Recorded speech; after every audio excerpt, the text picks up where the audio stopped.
بسم الله الرحمن الرحيم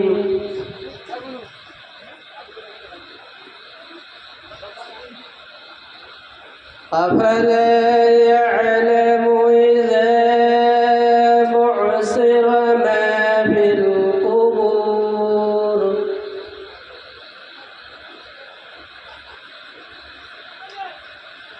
وحصل ما في الصدور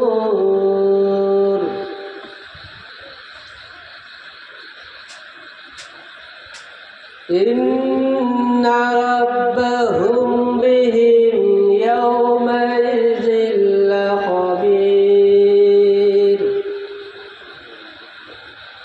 آمنت بالله صدق الله المولان العظيم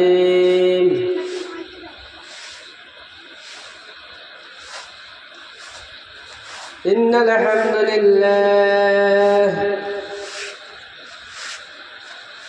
الحمد لله رب العالمين والعاقبة للمتقين وعلى عباد الله الصالحين النبيين والصديقين والشهداء والصالحين وحسن أولئك رفيقا إن الله وملائكته يصلون على النبي يا أيها الذين آمنوا صلوا عليه وسلموا تسليما اللهم صل على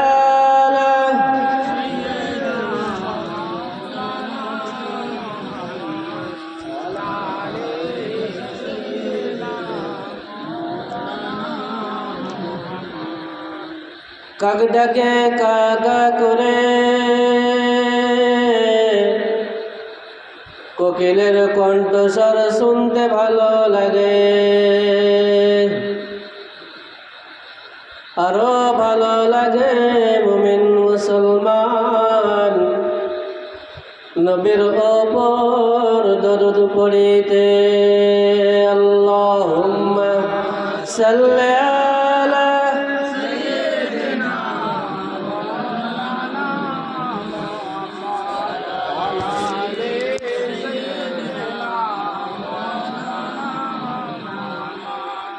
محمد کی آمد سراج منیرا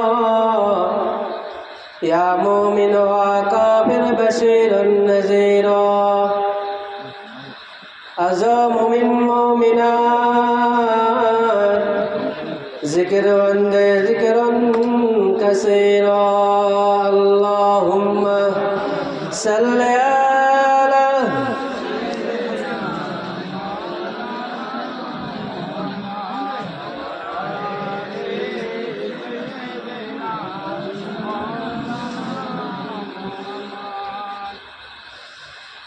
بلغ العلا بكماله كسبت تجاب جماله حسنت جميع خصاله صلوا عليه وآله شاد الشجر نطق الحجر شق القمر بإشارته بلغ العلا بكماله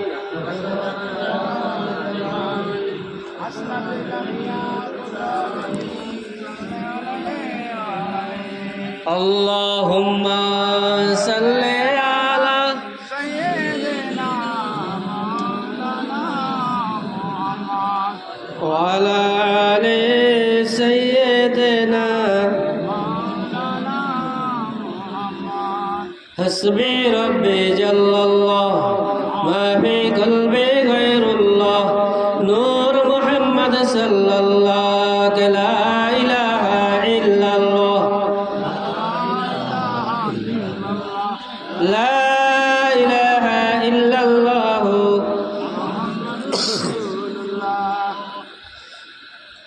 तेरी मोहब्बत दिल में रहे ओ समाए बस जाने प्यार नबी का प्यार मज़े प्यार नबी का दिल में उठे कि ला इलाहा इल्लल्लाह ला इलाहा इल्लल्लाह ला इलाहा इल्लल्लाह मुहम्मदुर रसूलुल्लाह अल्लाहुम्मा सल्ली अला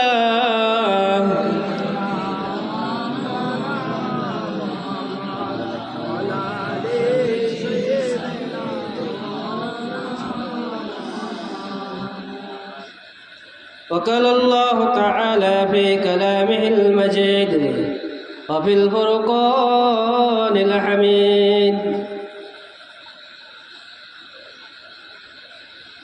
صبغة الله ومن أحسن من الله صبغة أو كما قال عليه الصلاة والسلام النبي صلى الله عليه وسلم اتقوا فراسة المؤمنين فإنه ينظر بنور الله وقال النبي صلى الله عليه وسلم ألا وإن في الجسد مضغة إذا سلوت سلوى الجسد كله وإذا فسدت فساد كله ألا وهي القلب أو كما قال النبي عليه السلام সমস্ত প্রশংসা সেই রব্বুল আলামিনের জন্য যিনি আমাদেরকে বড় মহব্বত করে বড় ভালোবেসে কিছুক্ষণের জন্য হলেও জান্নাতের বাগানের মধ্যে বসার সুযোগ করে দিয়েছেন। তারই জন্য রব্বুল আলামিনের দরবারে শুকরিয়া আদায় বলে আলহামদুলিল্লাহ। একসাথে সবাই উচ্চ আওয়াজে বলে আলহামদুলিল্লাহ। দোয়া করুন, দোয়া করি আমাদের এই 5 দিনের চিন্তা ভাবনা মেহনত আমাদের পকেট থেকে কষ্টের পরিশ্রমের অর্থ সব ব্যয় করেছি। এবার একটাই আমাদের দিনে মকসুদ হচ্ছে আল্লাহ রাজি আছেন না নেই।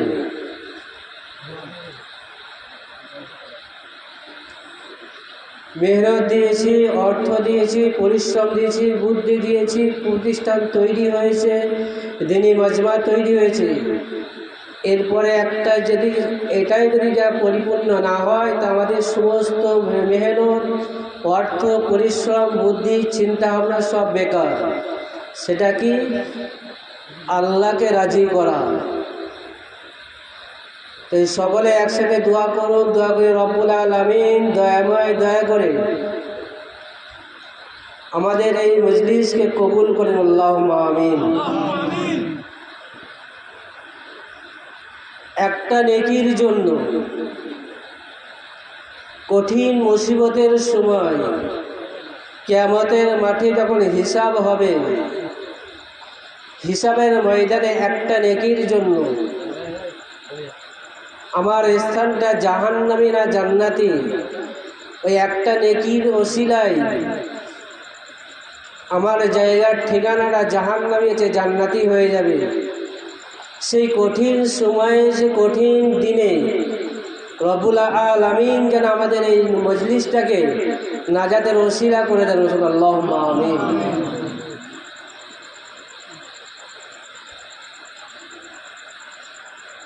মজলিস অনেক হচ্ছে হালাল মজলিস, হালাল ইনকাম, হালাল একদম 100 হালাল, এরকম মজলিস এরকম পাওয়া খুব দুষ্কর।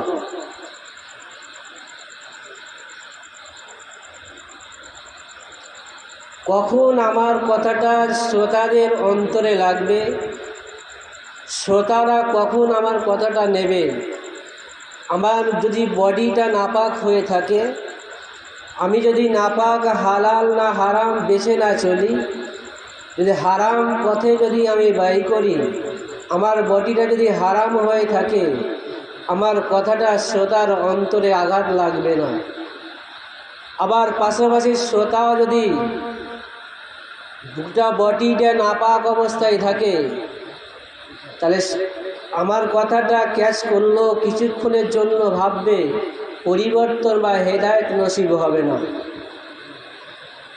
এই জন্যে এই মজলিসে বসার আগে অজু করে সুন্নতি লেবাস পরে বসতে হয়, যেটা এখন আমাদের সমাজে উঠেই গেছে। এখন আমরা এখানে বসেছি, কিছু অজু করেই বসিনি, অজু নেই।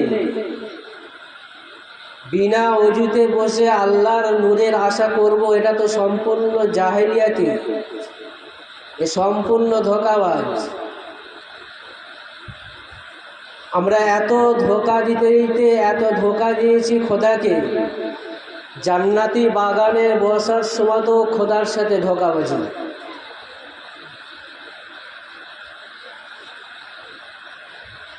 কেন এই সমস্ত মজলিসে আসমান থেকে ফারিস্তারা এসে হাজির হয় এবং দোয়া খায়ের পর্যন্ত থাকে, যাবার সময় আমাদের দরুদ শরীফ কলমা শরীফকে নিয়ে হাজির হয়।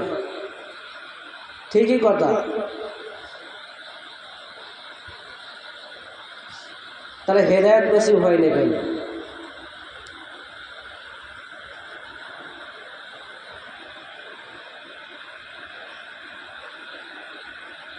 ওই জন্য আল্লাহ নবী সাল্লাল্লাহু আলাইহি সাল্লাম বলছেন সাহাবাদেরকে বসে, ও আমার সাহাবারা, শুনে রেখে দাও, জেনে রেখে দাও, আমার কাছে এইমাত্র আমার জিবরাইল আমিন এসে বলে গেল,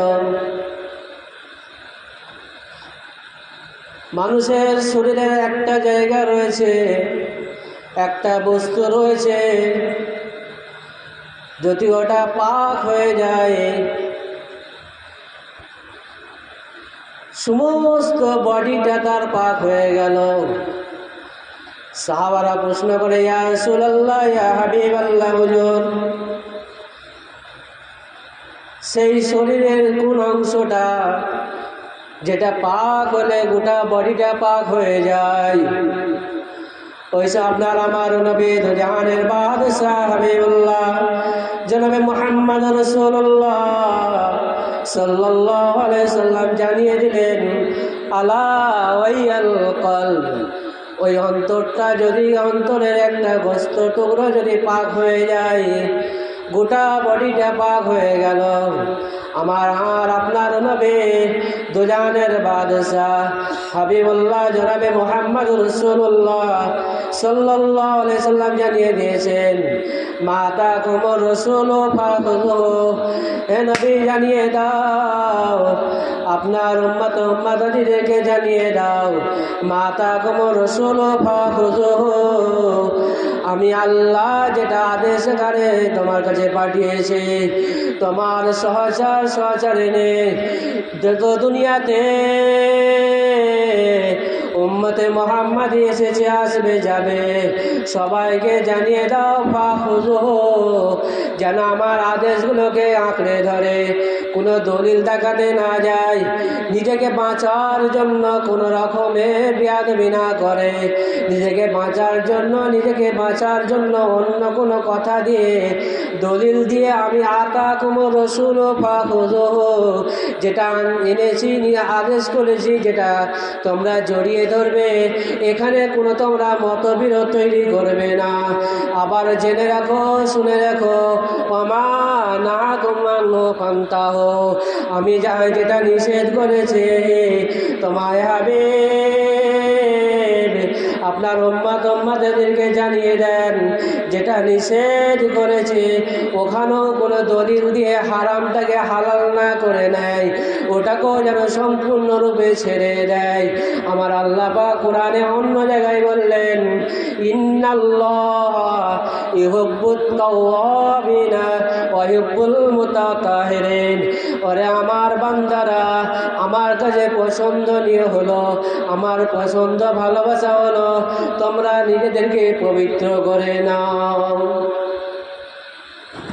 পবিত্রতা আমরা যেমন শরীয়তের পবিত্র, কোরআনে একটা আয়াত বললে আবার বুঝতে পারবে।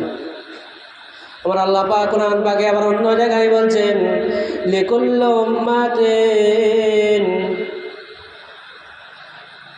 ফি ইয়াউমিকুম বাইনাকুম শিরাআতুন ওয়া মিনহাজা।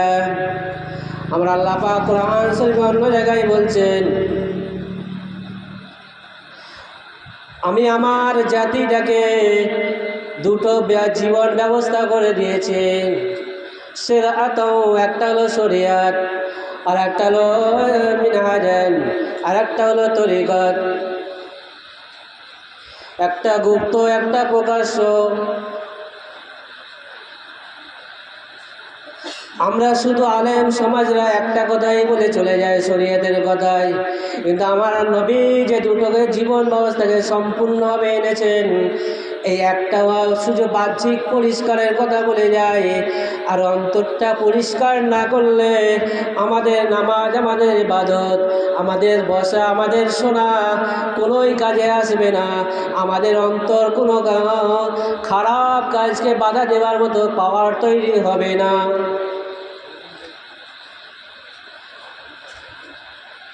ও ভাইরা, মায়েরা, বোনেরা আমার আপনার নবী দোজাহানের বাদশাহ হাবিবুল্লাহ জনাবে মুহাম্মদ রাসূলুল্লাহ সাল্লাল্লাহু আলাইহি ওয়াসাল্লাম উহুদ পাহাড়ে গিয়ে মুরাকাবার হালতে বসে আছেন। জিবরাইল আমিন এসে বললেন, ইকরা পড়ো। আমাদের সকলের জানা আছে, আমি এ থেকে বলতে চাই যে শুধু শরীয়ত নয়, তরিকত রাসূলের কাছে এসেছে। ইকরা পড়ো, কি পড়ব পড়তে জানি না। জিবরাইল আমিন আলাইহিস সালাতু ওয়াস সালাম রাসূল পাককে বুকে চেপে নিলেন, চেপে ছেড়ে দিলেন, আবার বলেন পড়ো, ইকরা পড়ো। জানি না তিনবারের মাথায় রাসূল পাক সাল্লাল্লাহু আলাইহি সাল্লাম পড়েছিলেন। জিবরাইল আমিন বুকে সিনায় চাপ দিয়েছেন। আমার আল্লাহ আসমান থেকে ইলমে লাদুন্নি বাতেনি ইলম রাসূলুল্লাহর সিনায় ভরে দিয়েছে। তাহলে তিনটে ইলম রাসূলের কাছে এলেন, দুটো এলেম আমরা সবাই, তার মধ্যে একটা হলো শরিয়ত, সব জায়গাতেই পাওয়া যাবে। তরিকত খাস মজলিস, যেমন আবু হুরায়রা রাদিয়াল্লাহু তাআলা আনহু হাদিস পড়তেন আর ভুলে যেতেন, এগুলো খাস, একে বলে বাতেনি। একদিন রাসূল পাকের কাছে এলেন, উনি চাদরটা বিছিয়ে দিলেন। সেই চাদরে কি বললেন ভাঁজ করে আবু হুরায়রা রাদিয়াল্লাহু তাআলা নিয়ে চলে গেলেন। উনি বলছেন, যেই দিন থেকে আমি চাদরে নিয়ে চলে গেছি যতগুলো হাদিস পড়ি আর ভুলি না। বলুন সুবহানাল্লাহ। তাহলে বোঝা গেল আরেকটা ইলম এসেছে রাসূলের পাকে, জিবরাইল আমিন এনেছেন কিন্তু বুঝতে পারেননি। জিবরাইল আমিন একটা রেগে বললেন, ইয়া রাসূলুল্লাহ, ইয়া হাবিবাল্লাহ, হুজুর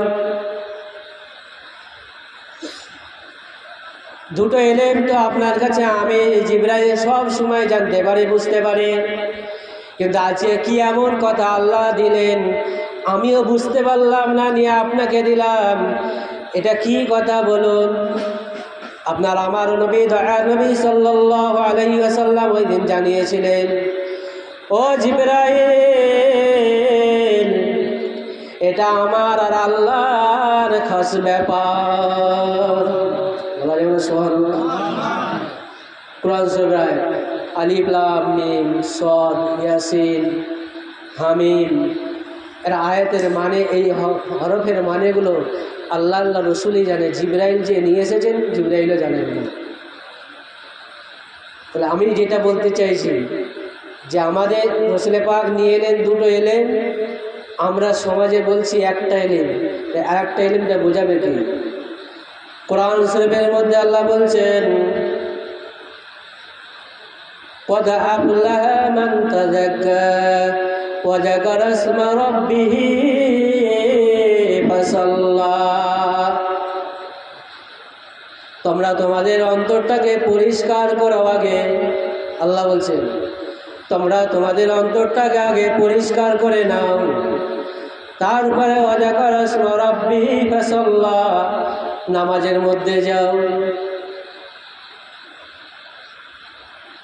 শরীয়তের বাইরের দিক হলো আপনি গোসলটা করলেন, পাক হলেন, ওযুটা করে নিলেন, আপনার জন্য শরীয়তে পাক হয়ে গেল। দুটো হাত ধুলেন, কুল্লি করলেন, মাথা মোছাওয়া করলেন, পায়ে ধুলেন, নাকের নরম অংশটা ভিজিয়ে নিলেন, শরীর আপনার পাক হয়ে গেল। এটা তো দেহ পাক হলো। আপনার ভিতরের পাকটা কে করবে? যেটা আমার আপনার নবী বলছেন, এই গোস্তের টুকরোটা যদি পাক হয়ে যায়, মাথা থেকে না পা পর্যন্ত গোটা বডিটা পাক হয়ে গেল। আপনি শুধু বাহ্যিকটা পাক করে গেলেন, গিয়ে মসজিদে গেলেন, জলসার মজলিসে এসে বসলেন, অনেক দুয়ার মজলিসে গেলেন, কিন্তু নূর থেকে বঞ্চিত হয়ে গেলেন। আমার আল্লাহ যেটা আসমান থেকে নূর নাজিল করবেন, আমার হাবিব মদিনা শরীফ থেকে নূরের হাতটা যে আপনার সিনায় রাখবে, আপনার তো অন্তরটা পবিত্র নাই, অন্তরে হারাম খেয়ে খেয়ে খেয়ে খেয়ে মিথ্যা কথা বলে, বড় নিন্দা করে, গালিগালাজ করে, ভিতরটা একবারে নোংরা করে ফেলেছেন, ভিতরটা একবারও পরিষ্কার করেননি।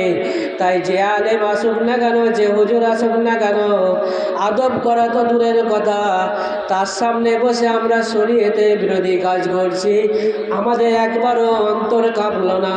কারণ আমাদের অন্তরের ওই গোস্তের টুকরোটা নাপাক হয়ে গেছে, তাই গোটা বডিটা নাপাক হয়ে গেছে। আমাদের কানে যতই শরীয়তের কথা আসুক, যতই তরিকতের কথা আসুক, হালাল হারামের কথা যতই আমাদের সামনে আসুক, আমরা কোনো পরোয়া করি না, কোনো কেয়ার করি না। আমরা একটাই ভেবে রেখেছি, আমরা তো আমাদের মতো আছি, হুজুররা হুজুরদের মতো বলে চলে যাবে, আর হুজুররা শুধু সামনের দিক বলে চলে যায়। যেটা মিনহাজান বাতিলের ব্যাপার রয়েছে, যেটা আমার আল্লাহ জানিয়ে দিয়েছেন দুটো জীবন ব্যবস্থা, একটা হলো তরিকত, একটা হলো শরিয়াত। শরিয়তের কথা বলে চলে গেলাম, তরিকত বলতে পারলাম না, তরিকতের কথা বলে মানুষকে বোঝাতে পারলাম না, আমরা শরিয়াত বলে নিজেদেরকে জাহির করে নিলাম, তাহলে আমরা নিজেরাও তো অন্তরটা পবিত্র করতে পারলাম না, আর শ্রোতাদেরকে পবিত্র করবো কেমন করে? আর এই জায়গায় যদি নাপাক অবস্থায় বসি, বিনা ওযুতে বসি, আমার নবী মদিনাওয়ালা নবী পাকের রওজা মুবারক থেকে একবার চেয়ে দেখবে, যখন যেই মজলিসের মধ্যে দরুদ পড়া হচ্ছে, একবার চেয়ে দেখি দরুদ যারা পড়ছে তারা কেমন। যদি দেখে তারা নাপাক হালতে বিনা ওযুতে এই জায়গায় বসে দরুদ শরীফ পড়ছে, রাসূল আমাদের কাছ থেকে মুখটা ফিরিয়ে নেবেন।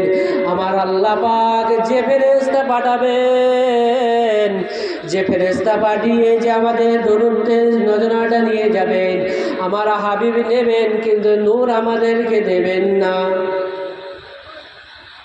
আল্লাহুম্মা সাল্লি আলা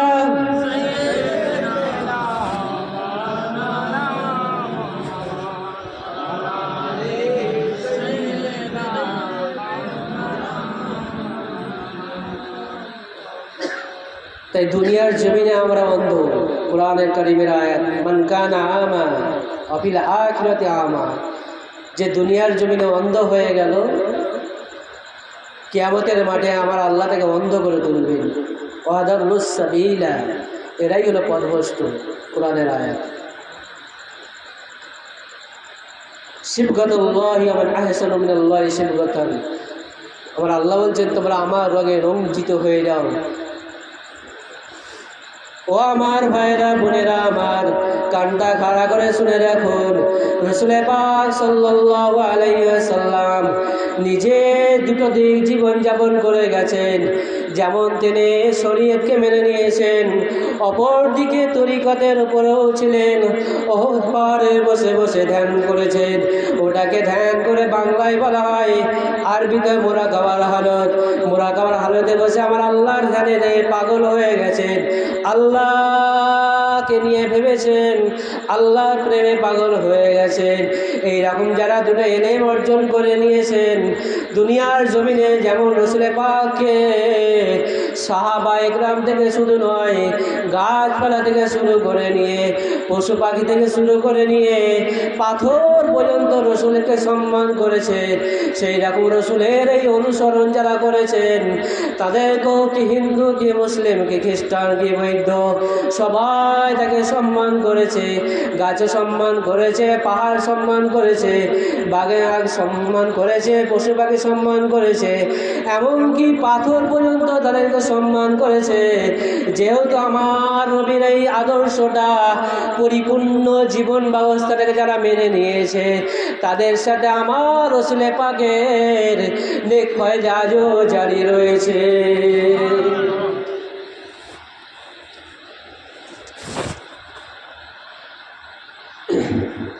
তাহলে দুটো দিক, শুধু একটা দিক আমরা বলি আর একটা দিক বলি না। এই দুটো দিক নিয়ে জীবন ব্যবস্থা, আর এই দুটো দিক নিয়ে আমাদের আলোচনা করতে হবে। হযরত জালালউদ্দিন রুমির কথা মনে পড়ে যায়। রোম দেশে যার বাড়ি, জালালউদ্দিন রহমাতুল্লাহ আলাইহি আল্লাহর ওলি। কিতাবটা খুলে একবার দেখুন, হযরত জালালউদ্দিন রুমি রহমাতুল্লাহ আলাইহি আল্লাহর প্রেমে এত পাগল হয়েছিলেন, আল্লাহর মাহবুবের এত পাগল, আল্লাহর প্রেমের আগুন তার অন্তরে যাও যাও করে জ্বলছে। অন্তিম সময়ে, শেষ সময়ে উনি ভাবছেন, আমার এই আল্লাহর মহব্বতের আগুনটা কাকে দিয়ে যাব, আল্লাহর প্রেমের আগুনটা কাকে দিয়ে যাব, আল্লাহর নূরটা কাকে দিয়ে যাব। কে এই যে শাম দেশে রয়েছে, কেমন রয়েছে রোম দেশে, যাকে আমি আমার প্রেমের আগুনটা আমি হ্যান্ড ওভার করতে দিতে চাই।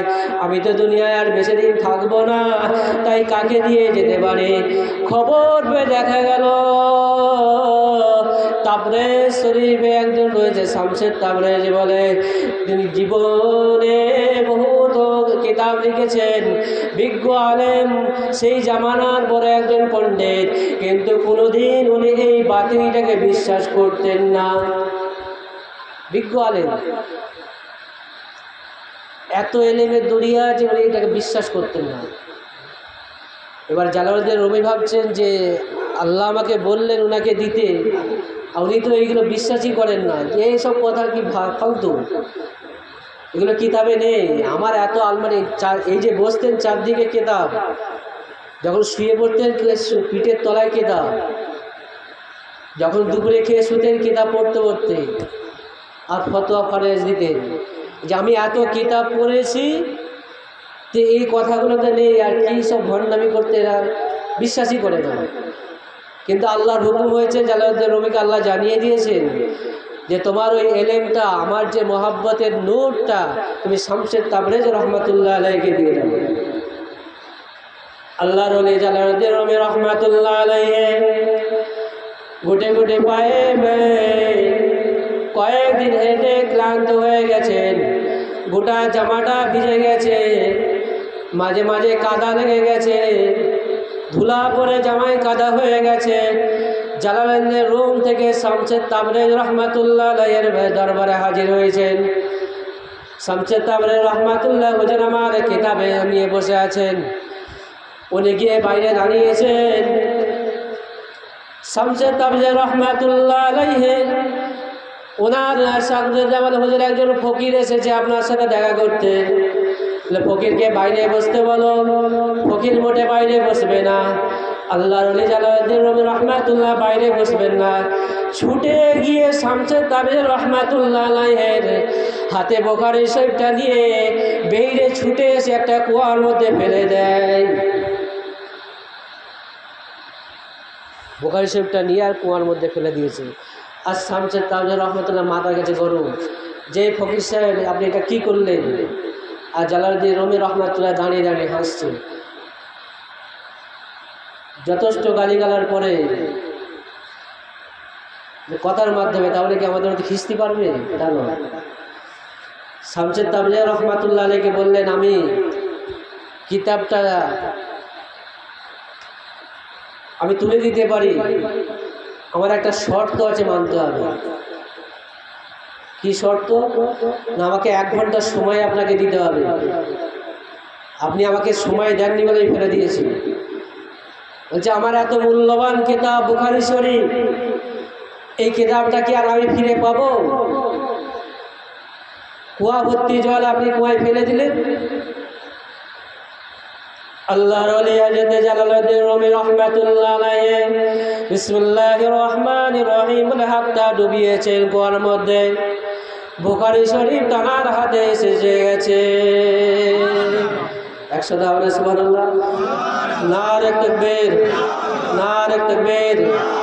সিলসিলা হক মুজাদ্দিদ জামান, সিলসিলা হক মুজাদ্দিদ জামান, হিজবুল্লাহ, হিজবুল্লাহ, মদিনা শরীফ, মক্কা শরীফ, আল কোরআনের আলো, আল কোরআনের আলো, আল হাদিসের আলো, শান্তির আলো। দরজে আল্লাহুম্মা সাল্লি আলা সাইয়্যিদিনা মাওলানা মুহাম্মদ ওয়া আলি সাইয়্যিদিনা মাওলানা मुहम्मद। गुलामे मोहम्मद हो क्यों क्या डर है मुझको, गुलामे में उनके गुजारा करूँगा। अल्लाहुम्मा सल्ली अला सय्यिदिना मौलाना मुहम्मद व अला आलि सय्यिदिना मौलाना मुहम्मद। যে কথা বলতে চাইছিল, জালালউদ্দিন রুমি রহমাতুল্লাহ আলাইহি হাতটা বার করলেন, বিসমিল্লাহ বলে কুয়াতে ঢাকালেন। বুখারী শরীফ হাতে চলে এলো। এটা কে দিল? আপনার আমার মধ্যে একটা ফারিস্তা আছে, যেটাকে বলে হেফাজতের ফারিস্তা। আপনি যদি গালিগালাজ করে, পেশাব করে যদি পানি না নেন, হারাম খান, ও ফারিস্তা সাইড হয়ে যাবে। আর যদি আপনি সমস্ত থেকে পাক থাকবেন, ওই ফারিস্তা আপনাকে হেফাজত করবে। যদি আপনি কেউ আপনাকে ছোট বড় কথা বলল, আপনি চুপ থাকেন, ওই ফারিস্তা আপনার হয়ে জবাব দিয়ে দেবে। তা জালালউদ্দিন রুমি রহমাতুল্লাহর হাতে ফারিস্তা কিতাবটা তুলে দিয়েছিলেন। শামসুল তাবরিজ রহমাতুল্লাহ কিতাবটা দেখে, সত্যি তো যেমন কিতাব তেমনই রয়ে গেছে। পানিতে যে ফেলেছে, কোথাও কাগজটা কি নরম হয়ে গেছে, কোথাও ছিঁড়ে গেছে, কোথাও পানি লেগেছে, কিছুই লাগে না। একবার জোরে বলা যাবে না সুবহানাল্লাহ? এবার শামসুল তাবরিজ রহমাতুল্লাহ আলাইহি মাথাটা ঘুরে গেল, এটা কিভাবে সম্ভব হয় যে কিতাব পানির মধ্যে পড়ে যায়, ওই কিতাব আবার অক্ষত অবস্থায় কিভাবে ফিরে আসে? না না না না, এটা সম্ভব নয়।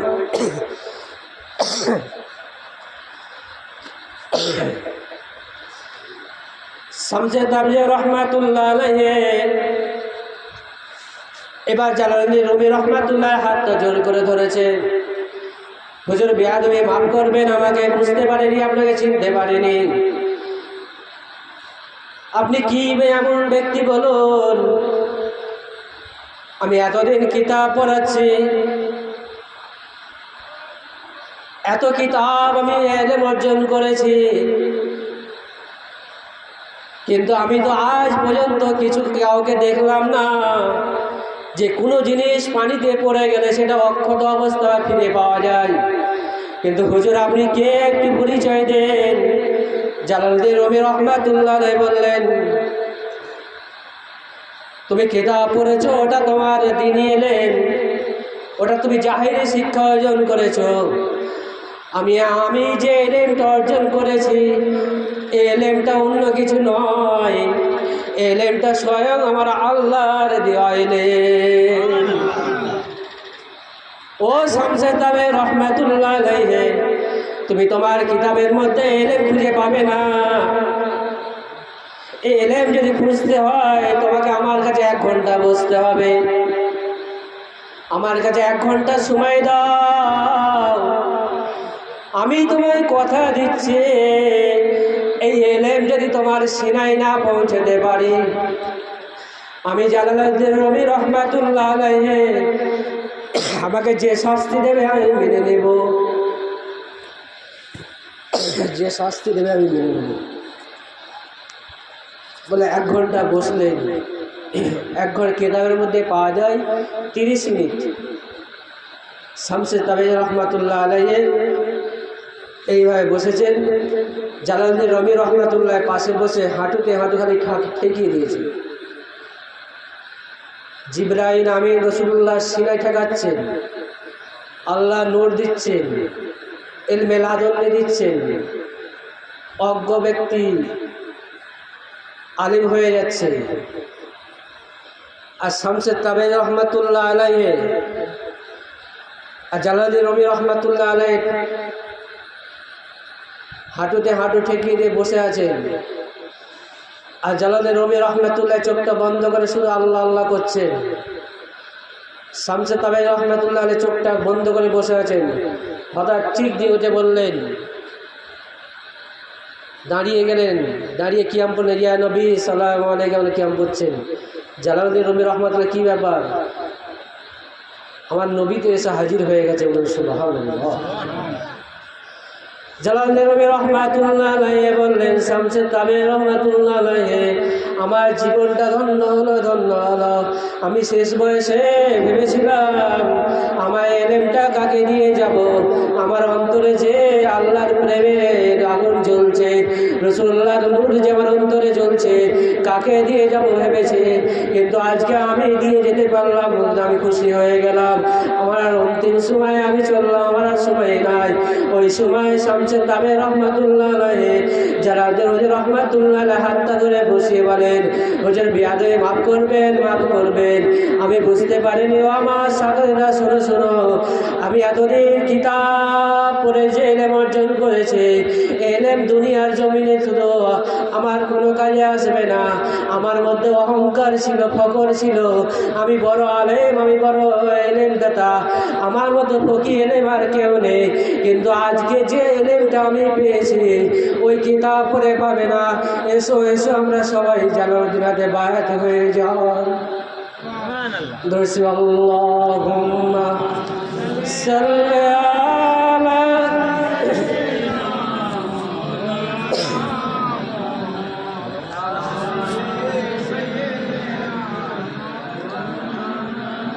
তাহলে বোঝা গেল যে দুটো দিক যারা মেনে চলেছে, আমার নবী মদিনাওয়ালা থেকে তাদেরকে দেখে নিয়েছে। সুবহানাল্লাহ। ওই ব্যক্তি যেখানেই যাবে আমার আল্লাহ রহমতের ছায়াটাকে দান করবেন। ওই ব্যক্তি যদি হেঁটে হেঁটে যায় কয়েকশো মাইল দূর রাস্তা, আমার আল্লাহ সেই রাস্তাটাকে ছোট করে দেবেন। সুবহানাল্লাহ। তার জন্য দুটো এলেন। খাজা মঈনুদ্দিন চিশতি আজমির রহমাতুল্লাহ আলাইহি 51 বছর বয়সে আজমির শরীফে এলেন। 40 জন শাগরেদকে নিয়ে।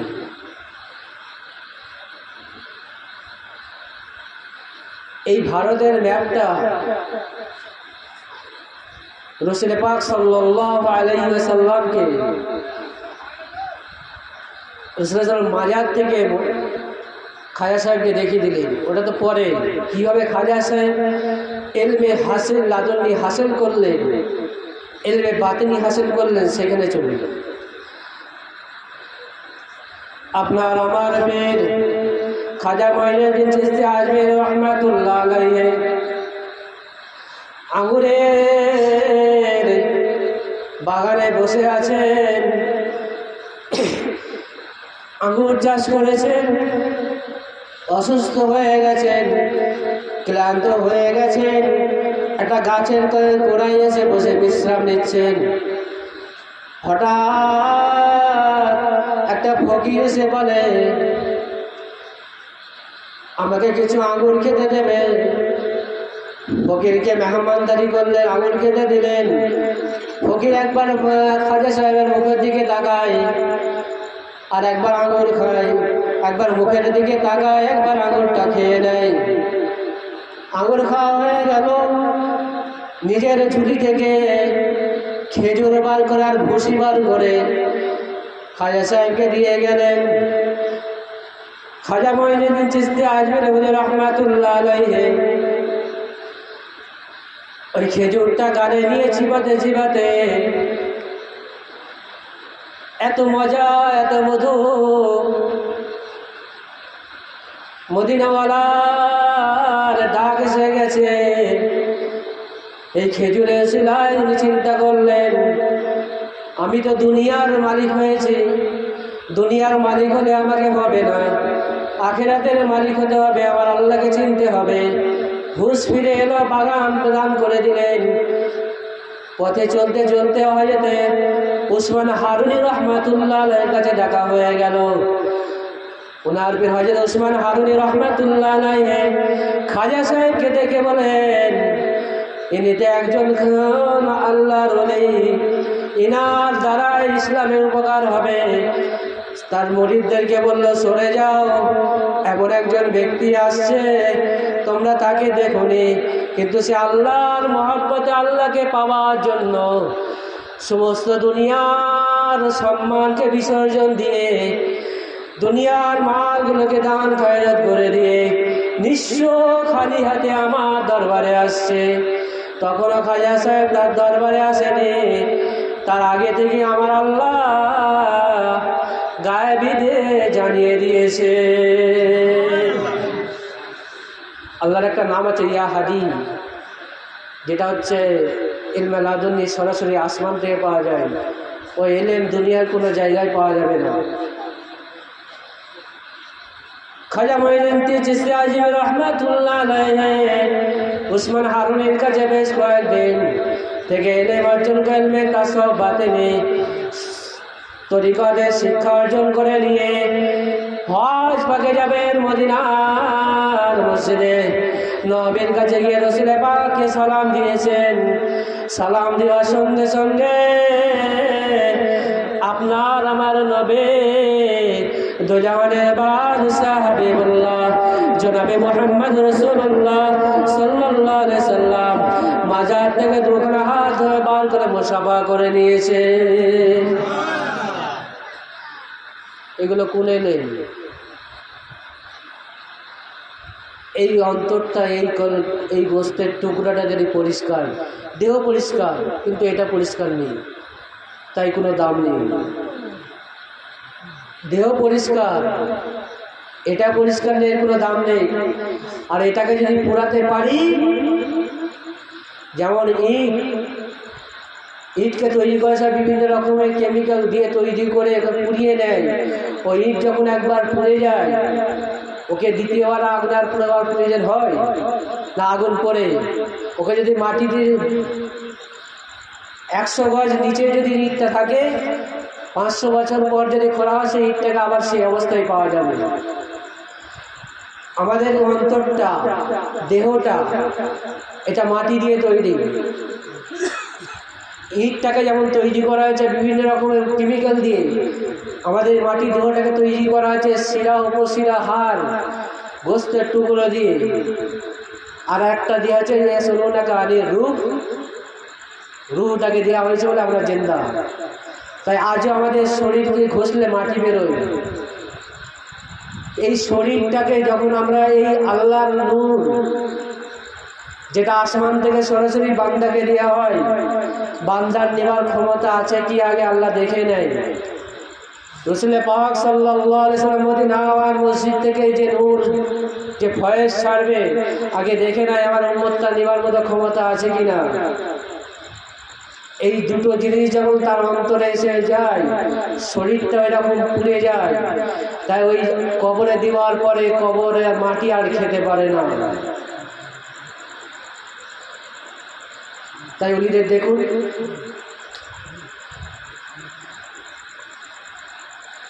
এমনকি ওই মাটি তো খেতে পারে না, ফারিস্তারা এসে সওয়াল জবাব করতো, ভয় পায় যে কার কবরে নেমে সওয়াল জবাব করব। আমরা কি মানুষ হলাম। তো এই সময়ে এটা আস্তে আস্তে চাপাই পড়ে গেছে যে বাতিলটা কি। এরপর দুদিন পরে আমাদেরকে বোঝাতে হবে, কারণ আমরা আলেম সমাজটা বলিনি, আপনারা কী করে জানবেন। আমরা শুধু জাহেরি দিয়ে বলছি, আমরা নিজেরাই। কেন আমরা হচ্ছে রসুল পাক সাল্লাল্লাহু আলাইহি ওয়াসাল্লাম যাওয়ার আগে কি বলে গেলেন যে আমার ওয়ারিস হলো আলেমরা। তো রসুল পাক সাল্লাল্লাহু আলাইহি ওয়াসাল্লাম যদি ওয়ারিস আলেমরাই হয়, তা আলেমরা দুটো দিক তো আলোচনা করা দরকার, একটা দিক কেন।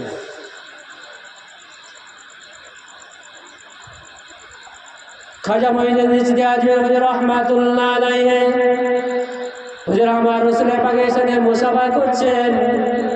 হুজুরের 40 জন সঙ্গী সাথী পাশে আছেন। সবাই দেখতে পাচ্ছেন যে একটা খুশবু জাহির হয়ে গেছে। খুশবুটা শুনে সবাই দেওয়ানা, কারো হুঁশ নেই। খাজা সাহেবের হুঁশ আছে তখনও। খাজা সাহেব হুজুর রাহমাতুল্লাহ আলাইহি মুসাফা করে আমার নবী জানালেন, হাতটা তুলে দেখাচ্ছেন, ভারতের ম্যাপটা দেখিয়ে দিলেন। ও খাজা সাহেব, খাজা মঈনুদ্দিন আজমির রাহমাতুল্লাহ আলাইহি, তুমি চলে যাও মদিনা শরীফ থেকে সোজা ভারতবর্ষের জমিনে চলে যাও, আমার ম্যাপটা নিয়ে নাও, ওখানে গিয়ে তুমি ইসলামের প্রচার করা শুরু করে দাও। আজও সেই সৈয়দ খাজা মঈনুদ্দিন চিশতি আজমির রাহমাতুল্লাহ আলাইহি হুজুর আমার ভারতের জমিনে এসে সেই রসুলের রুহানি পাওয়ারটা যখন নিয়ে নিয়েছে, আমার আল্লাহ ইয়া হাদিউ ইয়া নূরু ইয়া গফফারু ইয়া শাকুরু ইয়া আজিমু ইয়া ইজ্জাতু ইয়া রাজ্জাকু ইয়া শাকুরু, আমার আল্লাহ পাক এতগুলো নিয়ামতের পরিপূর্ণ হকদার আমার খাজা সাহেবের অন্তরে দিয়ে দিলেন।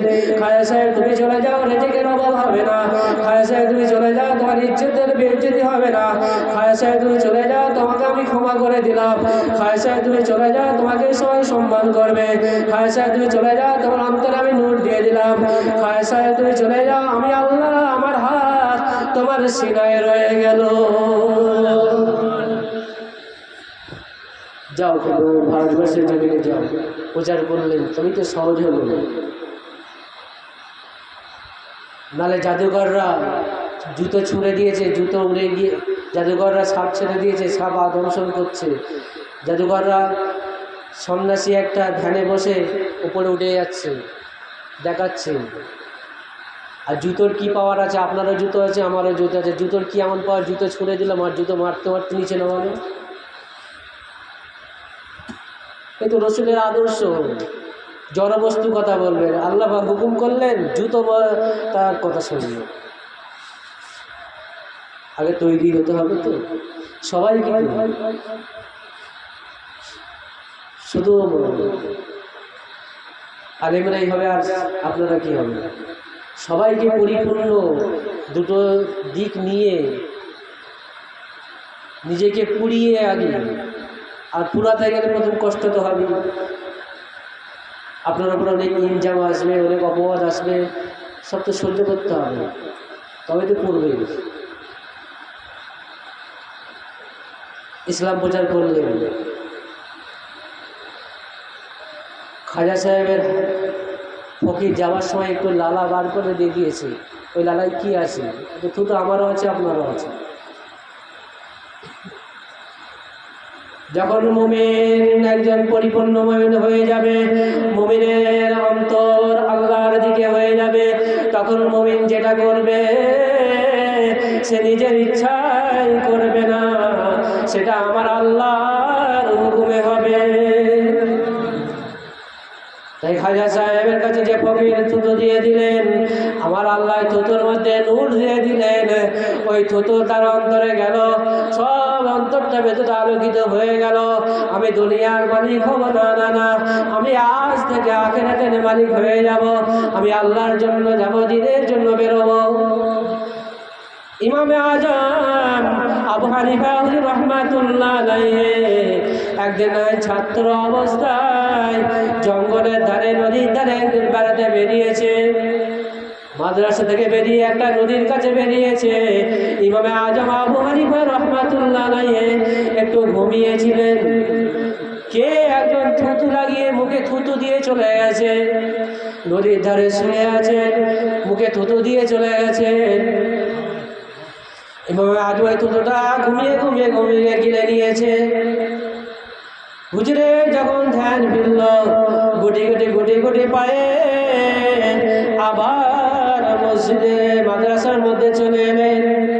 যখন মাদ্রাসার মধ্যে এলেন, গোটা মাদ্রাসাটা খুশবুতে ভরপুর হয়ে গেছে। আল্লাহুম্মা সাল্লি আলা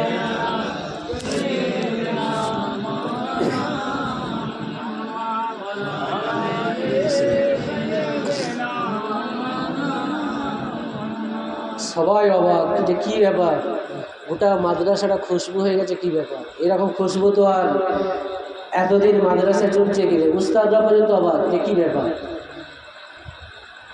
ছেলেরা কয়েকজন ছেলে বন্ধু বান্ধব থাকতে পারে বাচ্চাদের।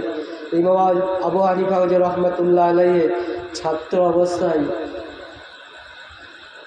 কয়েকজন বলছে, আরে তোর মুখ থেকে এত খুশবু হচ্ছে, কী ব্যাপার? তাহলে চ হুজুরের কাছে চ। হুজুর বলছে, সত্যি তো, তুমি কি এমন খেয়েছো? তোমার মুখে শুধু খুশবু নয়, গোটা মাদ্রাসাটা খুশবু, কী ব্যাপার? হুজুর আমি তো জানি না কি হয়েছে। বলে আমি শুয়েছিলাম ঘুমিয়ে, কে একজন থুতু আমার গালে দিয়ে দিলাম, খেয়ে নিয়েছি।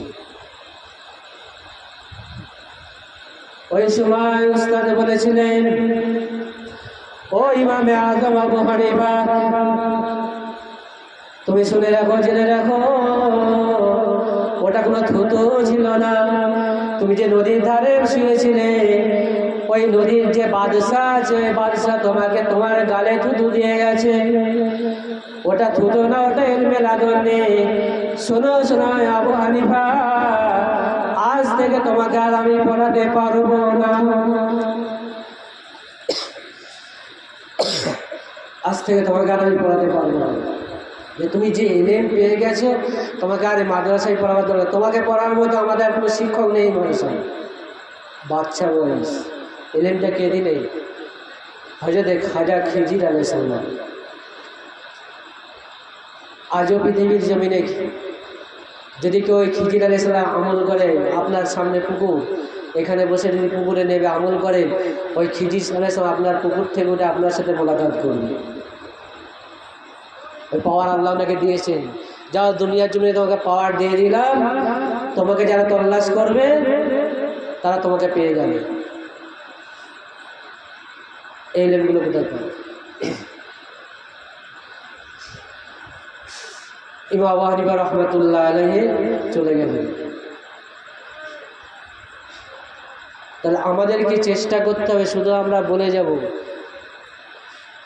আমরাও বুঝাতে পারি না। আমি আমার কথা বলছি, আমি হয়তো আমি বুঝাতে পারি না, কারণ এটা সেটা খেয়ে খেয়ে খেয়ে আমাদের মুখগুলো শেষ। এখন হারাম যেদিকেই তাকাবো সব পেয়ে যাবো। আর যদি বলে হালাল কই, চশমা দিয়ে খুঁজতে হবে, তাও পাওয়া খুব কঠিন।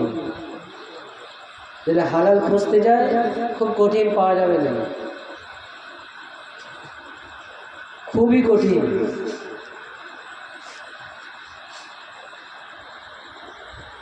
আলেম তিন প্রকার। একটা আলেম হলো এই স্টেজে বসে আলোচনা করছি,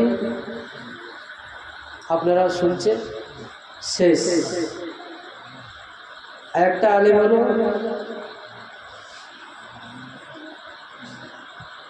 আলোচনা করছি, আপনাদের অন্তরে লাগছে, মজলিসের মধ্যে বসে আছেন, একটু চোখের পানি ফেললেন, একটু কষ্ট হলো, বাড়ি গেলেন, ভুলে গেলেন। এক ধরনের আলেম হল শুধু এসে বলে যাবে, কোনো সুর নেই, তাল নেই, সাধারণভাবে বলে দেবে, আপনার অন্তরটা আল্লাহর দিকে ঘুরে যাবে। সুবহানাল্লাহ। আরেক ধরনের আলেম আছে, ওয়াজ নসিহত কিছু করবে না, তাকে দেখে মানুষ হেদায়েত হয়ে যাবে। হাওড়ার স্টেশনে বসে আছেন হযরতে কালা হুজুর বলে নাম, দেওবন্দের আলেম, একটা হারকিন নিয়ে, তখনকার হারকিন নিয়ে বসে আছে। আর একজন স্টেশনের একজন লোক হারকিন নিয়ে ঘুরে ঘুরে এসে তার কাছে এসেছে যে এত রাত্রে মানুষটা এখানে বসে আছে, কী ব্যাপার। হারকিনটা মুখের দিকে তাকিয়ে অবাক হয়ে গেছে, একবার হারকিনের দিকে তাকায় আর একবার তার মুখের দিকে তাকায়। এই তাকাতে তাকাতে সে হারকিনটা রেখে বলছে, হুজুর আমাকে বায়াত করে মুসলমান করে দিন। সুবহানাল্লাহ। আশপাশে হচ্ছে কী আবার হলো, বললো আমি হারকিনের আলোটা দেখছি আর তার মুখটা দেখছি, তার মুখের মধ্যে এত নূর যে আমার হারকিনের আলো ফেল হয়ে যাচ্ছে। আমি চিন্তা করলাম যে সময় নিশ্চয় একজন আল্লাহর ওলি, তাই আমি এর হাতে হাত দিয়ে আমি সঠিক ধর্ম গ্রহণ করলাম। সুবহানাল্লাহ হবে না? এই হলো এই আলেম, এরা ওয়াজ নসিহত শুধু বসে। এই দুটো এলেমে পরিপূর্ণ না হতে পারলে কিয়ামতের মাঠে আমাদেরকে জবাবদিহি করতে হবে। আল্লাহ রুহুল আমিন সাহেব রহমাতুল্লাহ আলাইহি নদী যোগে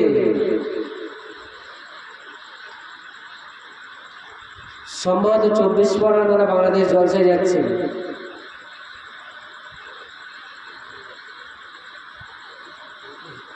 ঘুমিয়ে পড়েছেন আসার সময়। হঠাৎ করে নদীটা উত্তাল হয়ে গেছে, কোথাও ঝড় বৃষ্টি নেই, আকাশ পরিষ্কার, কিন্তু নদী উত্তাল হয়ে গেছে, মানে নৌকা ডুবে যাবে এরকম পরিস্থিতি। আল্লাহ রুলাম সাহেব হুজুর বসে আছেন, হুজুর আমার বসে আছেন, বসে ওরা বিশ্রাম নিচ্ছেন, চোখটা বন্ধ হয়ে গেছে, ঘুমের তন্দ্রা এসে গেছে, নৌকা হাবুডুবু খাওয়ার অবস্থা। সবাই যে যার ধর্মের তার প্রতিপালককে ডাকতে শুরু করেছে, কিন্তু নৌকা থামে না, নৌকা উত্তাল হয়ে যায়। মাঝি ভয় পেয়ে যায়, মাঝি বলে তোমরা যে যার যেটা জানো পড়তে থাকো। খাজা সাহেব রুহুল আমিন সাহেব রহমাতুল্লাহ আলাইহি উনি এক জায়গায় চুপ করে শুয়ে আছেন। এদিকে এরা বলছে কি এমন ঘোর বিপদে ওই ফকির সাহেব কেন শুয়ে আছে? এই ঘোর বিপদে ফকির সাহেব কেন শুয়ে আছে? একজন গিয়ে ফকির সাহেবকে তুলে দেয়, ও ফকির সাহেব উঠে বলুন, ঘোর বিপদ হয়ে গেছে। আল্লামা রুহুল আমিন সাহেব রহমাতুল্লাহ আলাইহি চোখটা খুলে বলে, বাবা তোমরা কেউ কিছু বলবে, চুপচাপ বসো। হাতটা গুটিয়ে দিয়ে ওই নৌকার পাশে হাতটা ভরে দিলেন পানির মধ্যে। কিছুক্ষণ পানিতে রাখার পরে হাতটা তুলে নিলেন, আর নৌকা শান্ত হয়ে গেল। সুবহানাল্লাহ। সবাই অবাক হয়ে গেল, মাঝি অবাক, কি এমন ঘটলো জানি না।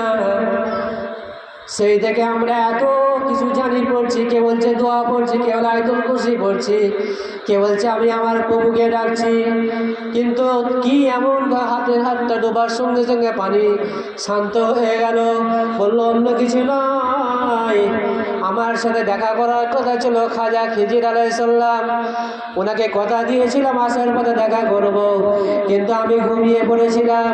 তাই আমার তো পারে যাওয়ার সময় হয়ে গেছে। তা আমার সাথে দেখা না হওয়া পর্যন্ত তো উনি শান্ত হবেন না।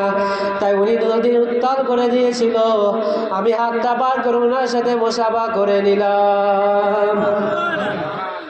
আল্লাহুম্মা সাল্লি আলা সাইয়্যিদিনা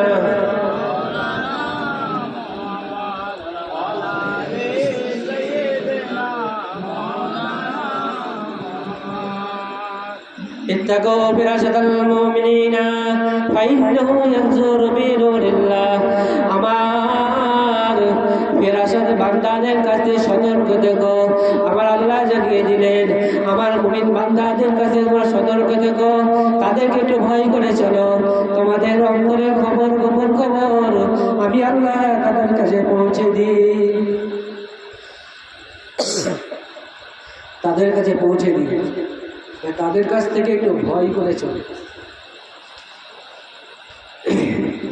খাজা সাহেব ছিলেন চিস্তিয়া তরিকার মানুষ, খুব সাদাসিধে মানুষ। তাই চিস্তিয়া তরিকার উপরে যারা আমল করে তারা ঠান্ডা হয়ে যায়, তারা নরম হয়ে যায়। যেমন খাজা সাহেব নরম ছিলেন। আবার তার পাশে খাজা সাহেব যে এলেমটা পেয়েছে স্বয়ং রসুলের পাক থেকে।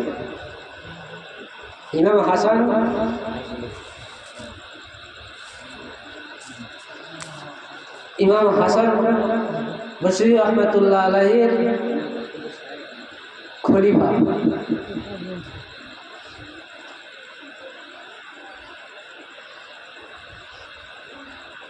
যাই হোক, সংক্ষেপ করতে বলছে, ওয়েদার খারাপ, 4 মিনিট সময় আছে। তো যে কথা বলতে চাইছি, ইয়াসালুনাকা আনির রূহ, তোমার আল্লাহ পাক যে ইহুদিরা জিজ্ঞেস করলো রূহটা কি, রসুলের পাককে এসে জিজ্ঞেস করলো। রসুলের পাক সাল্লাল্লাহু আলাইহি সাল্লাম বসে আছেন, জিবরাইল আমিন এলেন, এসে বলেন জানিয়ে দাও কোন রূহু আমরি ইলাল্লাহ, রূহটা হলো একটা হুকুম আল্লাহ। এই রূহটাকে যদি আমরা তেজি করতে পারি, আমল ইবাদত করে, পাক পবিত্র থেকে জবানকে হেফাজত করে, তাহলে এই রুহটা এত পাওয়ারফুল হয়ে যায়। এই রুহের পাওয়ারের জন্য আপনার গোটা বডিটা নূরে নূর হয়ে যায়, এবং এই বডিটা আর কবরে ওই পোকা আর খেতে পারবে না, কবরের মাটি খেতে পারবে না। আর আমরা এখন করছি কি ঠিক উল্টোটা, শরীরটাকে সুন্দর করে সাজাচ্ছি, নতুন পোশাক পরছি, সাবান দিয়ে ঘষছি, ওটা নোংরা দেখবে, শরীরকে সাজাচ্ছে। কোন টুপিটা পরলে সুন্দর লাগবে, কোন জামাটা পরলে সুন্দর লাগবে, আমাকে দেখতে কেমন আছে, একটু ফিনিশিং হতে হবে, দাড়িটা একটু শেভ করতে হবে, সুন্দর। এগুলো দেহ। আমরা বিরিয়ানি খাচ্ছি, এগুলো দেহ সুন্দর, দেহ শক্তি, কিন্তু এতে আখিরাতের কোনো লাভ নেই। আর যদি আমরা মাগরিব বাদ কিছুক্ষণ বসে জিকির করি বা সবসময় আস্তাগফিরুল্লাহ পড়ি, এগুলো যত পড়ব রূহ তত খুশি হবে যে আমার কাছে আজকে বিরিয়ানি এলো। যখন আমরা কলমা শরীফে জিকির করব, আল্লাহর জিকির করব, আল্লাহ করব, ইস্তেগফার পড়ব, তওবা পড়ব, রুহের কাছে এটা বিরিয়ানি, রূহ খুশি হয়। আর আমরা যখন দেহকে সাজাই, রূহ তখন ব্যর্থ হয়ে যায়, মনটা মরা, যে এরা কত বোকা, এরা যেটা কিয়ামতের মাঠে কবরে মরে যাওয়ার পরে লাগবে না, যেটা সেটার উপর এরা ব্যস্ত। আর আমি যে তাদের জন্য লড়বো কিয়ামতের মাঠে আল্লাহর কাছে, আমি যে মিজানের ডানি পাল্লাই লড়বো, আমি যে কুলসিরাতে আমি যে সহযোগিতা করব, এরা আমাকেই শক্তি দেয় না, আমাকেই দুর্বল করে দিয়েছে। পরকালের পাঠশালা বলে একটা কিতাব আছে, এটা বলি শেষ করব। বাপ বিছানায় অসুস্থ হয়ে পড়ে আছে, একের পর এক দেনাদার এসে হাজির হয়ে গেছে। সব দেনাদারদেরকে দেনা মেটাতে দেবে না, দেনাদারদের দেনা না মেটানোর জন্য তারা দাবি করে বসেছে। জেনাদাররা চলে যাওয়ার পরে বড় বেটা এসে হাজির হয়েছে। বাপ বলছে, বেটা তোর জন্য এত সুন্দর বাড়ি করেছি, জীবনে কোনোদিন হালাল হারাম বাছিনি, কোনটা হালাল কোনটা হারাম এটা আমি কোনোদিন তোর জন্য বাছিনি, তোর সুখের জন্য সব করেছি। আজকে এই মমতের যন্ত্রণায় ছটফট করছি, আমাকে একটু বাঁচা, আমি একটু বাঁচতে চাই। বেটা বলছে, তুমি মাথা খারাপ, আমি তোমাকে বাঁচাতে পারবো না। দাদা চলে গেছে, তুমিও চলে যাবে, তোমার জন্য আমি একটা কাজ করতে পারি। তুমি মরে যাবার পরে পাড়ার ইমাম সাহেবকে নিয়ে এসে কাঁদার জন্যে লোক ভাড়া করতে পারে, ইমামকে নিয়ে গোসল দিতে পারে, তোমাকে কবর দিতে পারে, আর কবরের কাছে গিয়ে কিছুক্ষণ মাঝে মাঝে গিয়ে নীরবতা পালন করতে পারে। বাপ বলে ভাবছে, এখনো দুনিয়াতে আছি, আমার 40-এ ভেবে নিল, আর আমার কবরে ওর নীরবতা পালন করবে। বাপ বলছে, ওরে বেটা তুই কি আমার কবরে গিয়ে একটু দোয়া খায়ের করবি না? বেটা বলছে, বাপ দুনিয়ায় যে যতদিন তুই বেঁচেছিলে আমাকে কি কোনোদিন শিখিয়েছ দোয়াটা কেমন করে করতে হয়? কোনোদিনে কি আমাকে শিখিয়েছ? কোনোদিন কি আমাকে শিখিয়েছে দোয়াটা কেমন করে করতে হয়? বেটা চলে গেল, বড় মেয়ে এলো, বলে, মা তোমার জন্য আমি জীবন দিয়ে দিয়েছি, তোমার জন্য কত আমি বিপদ আপদ রক্ষা করেছে বউ দিয়ে, আজকে আমার এই মতের যন্ত্রণা আমি ছটফট করছে, আমাকে তুমি বাঁচাও। মেয়ে বলে, আব্বা যান দাদি চলে গেছে, দাদিকে বাঁচাতে পারেনি, তুমিও চলে যাবে, তবে তোমাকেও আমি বাঁচাতে পারবো না। তবে শুনে রাখো আব্বাজান, তুমি যদি মরে যাবে তোমার 40-এটা আমি নিজের পয়সা খরচা করে যাব। বাপ বেঁচে আছে এখানে। মেয়েও চলে গেল, স্ত্রী এসে হাজির। স্ত্রীকে বলা হলো, ও বিবি তোমাকে আমি কত ভালোবাসলাম, তোমার গায়ে আঁচড় না লাগে আমি তো সবসময় তোমার কাছে ঢাল হয়ে রইলাম, আজকে এই মতের যন্ত্রণা যখন ছটফট করছে, আমাকে তুমি বাঁচাও, আমাকে বাঁচাও। বিবি বলে, আমি তোমাকে বাঁচাতে পারবো না, তুমি মরে গেলে 41 দিন পরে আমি আর একটা বিয়ে করে নেবো।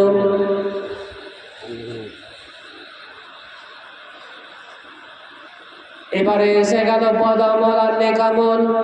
বদামল এসে বলে, এই অন্তিম সময়ে, নেকামল এসে বলছে, অন্তিম সময়ে একমাত্র আমি তোমাকে সহযোগিতা করতে পারি। বলছে, কি রকম? নেকামল বলছে, যখন তুমি আমারকে সঞ্চয় করে রেখেছ, যখন তুমি ইন্তেকাল করে যাবে, হাসরের মাঠে হিসাবের সময় আমি তোমার কাছে এসে দাঁড়াবো, কিন্তু জানি না তোমাকে আমি বাঁচাতে পারবো কি জানি না। আমার পাশে একজন বদামল আছে, তুমি জীবনে যত অন্যায় উপার্জন করে হালাল হারাম না বেছে, সব অন্যায় উপার্জন করে হারাম খেয়ে খেয়ে খেয়ে খেয়ে খেয়ে খেয়ে যে পাওয়ার তৈরি করেছ বদামল, ও আবার যদি আমাকে ধাক্কা দিয়ে সরিয়ে দেয়, কিয়ামতের মাঠে আমি তোমাকেও বাঁচাতে পারবো না। বোঝা গেল? রুহকে যদি আগে থেকে না পাওয়ারফুল করি, কিয়ামতের মাঠে ওই বদামল ওকে ধাক্কা দিয়ে সরে যা, তোর থেকে আমি পাওয়ার বেশি। তাই আমাদের জীবন ব্যবস্থাটা দুটো দিককে নিয়ে চলতে হবে, শুধু শরীর পাক করলে হবে না। মাতা কুম রসুল ও পাক হুজুহু ওমা নাহা মানু ফান্তাহ। রসুলের পাক সাল্লাল্লাহু দুটো জিনিসই আনলেন পরিপূর্ণ, একটা ধরছি একটা বাদ দিচ্ছি, এটা পরিপূর্ণ মুমিন নয়। তাই আমরা পরিপূর্ণ মুমিনের এখনো হতে পারিনি, মুসলমান শুধু নামে পরিপূর্ণ মুসলমানও হতে পারিনি। আমরা চেষ্টা করব অন্তত গোনাগুলো থেকে হেফাজত করতে, গোনার জন্য তওবা ইস্তেগফার করতে, বেশি করে ছোট্ট ছোট আস্তাগফিরুল্লাহ ওয়া তুবু ইলাইহি, এই একটা করলেই আমরা সমস্ত গোনা থেকে বাঁচব। এবং আমরা চেষ্টা করব অন্তত হালালটা গ্রহণ করব, হারামটাকে বাদ দেবো, যত কষ্টই হোক, যত কষ্টই হোক আমরা হারামটাকে বাদ দেবো। দর্শক, আল্লাহুম্মা সাল্লি আলা